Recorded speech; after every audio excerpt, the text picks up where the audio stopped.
The 19th of November 1944, Yamato-class battleship converted to carrier. Shinano was formally commissioned at Yokosuka, having spent the previous 2 weeks fitting out and performing sea trials. On the same exact day, a B-29 bomber observed Yokosuka and photographed the base, producing one of only 3 known pictures of Shinano. Worried about her safety after the flyover, the Navy General Staff ordered Shinano to depart for Kure by no later than the 28th of November, where the remainder of her fitting out would take place.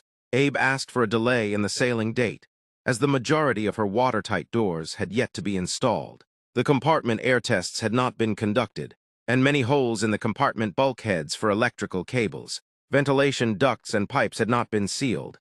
Importantly, fire mains and bailing systems lacked pumps and were inoperable. Even though most of the crew had seagoing experience, they lacked training in the portable pumps on board. The escorting destroyers, Isakaze, Yukikaze, and Hamikaze, had just returned from the Battle of Leyte Gulf and required more than 3 days to conduct repairs and to allow their crews to recuperate. Abe's request was denied, and Shinano departed as scheduled with the escorting destroyers at 18 o'clock on the 28th of November. Abe commanded a crew of 2,175 officers and men. Also on board were 300 shipyard workers and 40 civilian employees. Watertight doors and hatches were left open for ease of access to machinery spaces, as were some manholes in the double and triple-bottomed hull. Abe preferred a daylight passage, since it would have allowed him extra time to train his crew and given the destroyer crews time to rest. However, he was forced to make a nighttime run when he learned the Navy General Staff could not provide air support. Shinano carried 6 Shinio suicide boats and 50 Oka suicide flying bombs. Her other aircraft were not planned to come aboard until later. Her orders were to go to Kure, where she would complete fitting out and then deliver the kamikaze craft to the Philippines and Okinawa. Traveling at an average speed of 20 knots, she needed 16 hours to cover the 300 miles to Kure. As a measure of how important Shinano was to the Naval Command, Abe was slated for promotion to Rear Admiral once the fitting out was complete. At 2048, the American submarine Archarfish, commanded by Commander Joseph F. Enright, detected Shinano and her escorts on her radar and pursued them on a parallel course.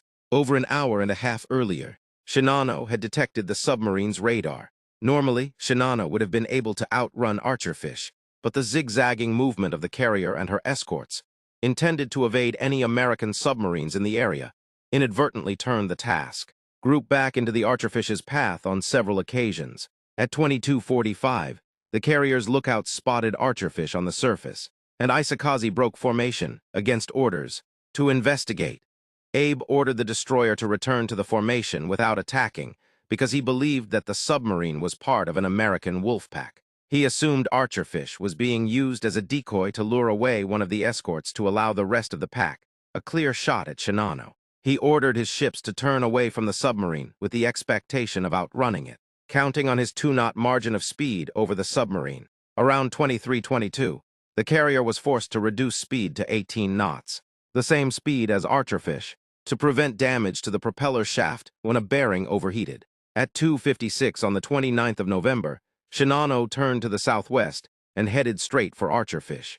8 minutes later, Archarfish turned east and submerged in preparation to attack. Enright ordered his torpedoes set for a depth of 10 feet, in case they ran deeper than set. He also intended to increase the chances of capsizing the ship by punching holes higher up in the hull.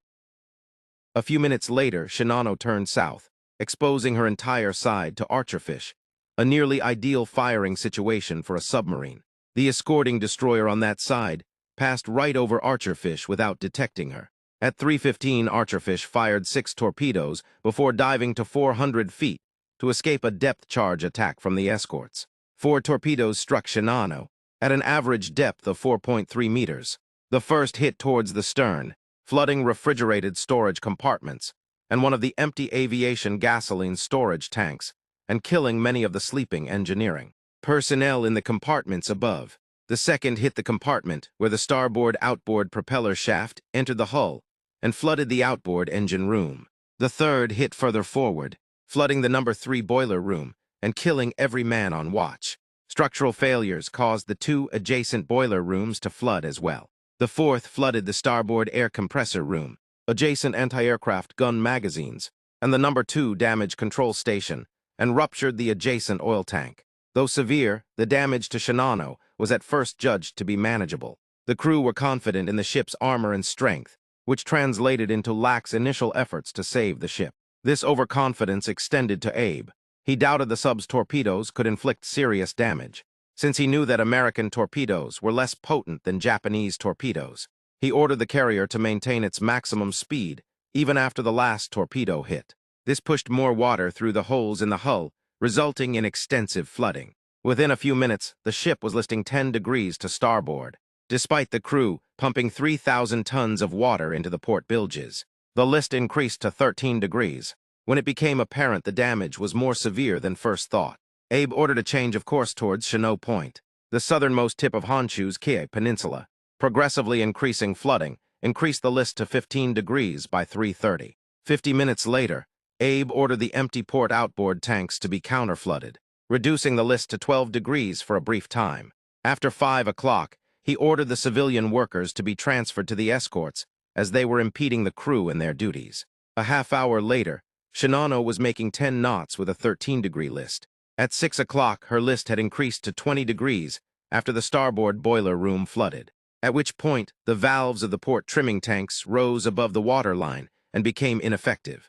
The engines shut down for lack of steam around 7 o'clock, and Abe ordered all of the propulsion compartments evacuated an hour later. He then ordered the 3 outboard port boiler rooms flooded in a futile attempt to reduce the carrier's list. He also ordered Hamikaze and Isakaze to take her in tow. However, the 2 destroyers displaced only 5,000 metric tons between them, about 1/14 of Shinano's displacement, and not nearly enough to overcome her deadweight. The first tow cables snapped under the strain, and the second attempt was aborted for fear of injury to the crews if they snapped again. The ship lost all power around 9 o'clock and was now listing over 20 degrees. At 10:18, Abe released the crew to save themselves, refusing to issue any orders to abandon ship. By this time, Shinano had a list of 30 degrees. As she heeled, water flowed into the open elevator well on her flight deck, sucking many swimming sailors back into the ship as she sank. A large exhaust vent below the flight deck also sucked many other sailors into the ship as she submerged. At 10:57, Shinano finally capsized and sank stern first at coordinates 65 miles from the nearest land, in approximately 4,000 meters of water, taking 1,435 officers, men and civilians to their deaths.